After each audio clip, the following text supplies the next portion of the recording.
Прямой вопрос. Турки любят курдов? Смотря... В общем, если взять отношение турков к курдам.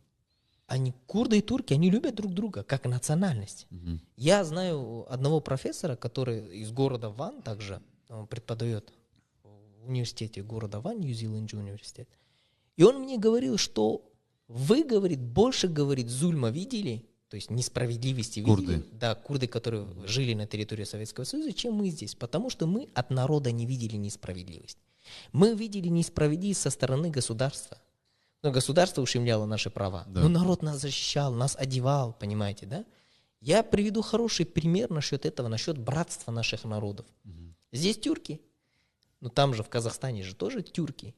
Посмотрите, когда Сталин начал депортировать всех национальностей. Первая национальность, кстати, которая депортировала, это были курды. В 1937 году, у меня есть справка моего дедушки, прадедушки.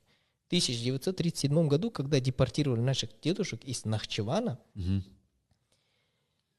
им говорили в поездах вот этих, что вы едете туда, где живут казахи. Казахи — это такая нация, которая кушает людей. А казахам говорили то же самое, что ездит к вам курды, и это такая нация, которая кушает людей. Это мне рассказывала сама моя прабабушка. Мне было тогда 13 или 14 лет. Она мне рассказывала это. И говорит, мы пугались. Их 2 месяца в этих поездах вот так возили специально. Это из Нахчевана в Казахстан это 2 недели. Зачем ты 2 месяца их крутишь? Чтобы умерли. Сотни людей, тысячи людей. Они их уничтожали. И это тот Советский Союз, который обещал курдам свободу и государство. Они уничтожали 60 тысяч человек, 40 тысяч человек. Умерло. Просто уничтожились они. Добралось 20 тысяч человек. Город Тарас. Когда они пришли, была зима. Сильная зима, и вот до коленей был снег. Они испуганно, и мужчины вот так собрались, как этот юрту вот так, как делают руками, и туда на них поставили вот этот какой-то ковер, и женщины, и детей внизу, они вот так просто стояли на ногах до утра. Они стояли, и бабушка, прабабушка говорит, утром мы слышали азан. Когда мы услышали азан, мы сразу, говорит, все это сбросили и начали бежать туда, в сторону мечети. Мы поняли, что есть здесь мечеть где-то, и здесь мусульмане, и мусульмане не могут кушать людей.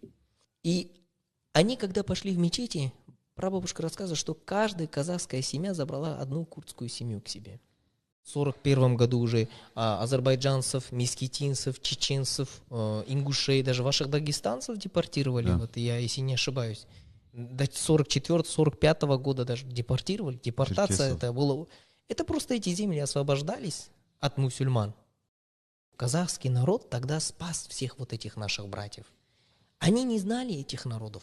Про курдов они точно не знали, наверное. Понимаете, да? То есть они спасли только их по той причине, что они мусульмане. Если тогда нас объединял ислам, почему он сейчас не может нас объединить? Я хочу вот немножко сказать, брат, нашим братьям со Средней, Центральной Азии, да, вот их предкам, которые вот так встретили наших предков, джазакаллаху хайр большое, и Пусть Аллах братьям, будет ими доволен. аминь, и узбеки, и казахи, и кыргызы. Мы знаем эти истории. Наши родственники, наши бабушки рассказывали, как ваши предки приняли их. Джазакаллаху хайр. Пусть Аллах смилостивится над ними. Аминь, аминь. Я тоже очень сильно доволен этим. То есть и прошу Всевышнего Аллаха, на каждом своем намазе делаю.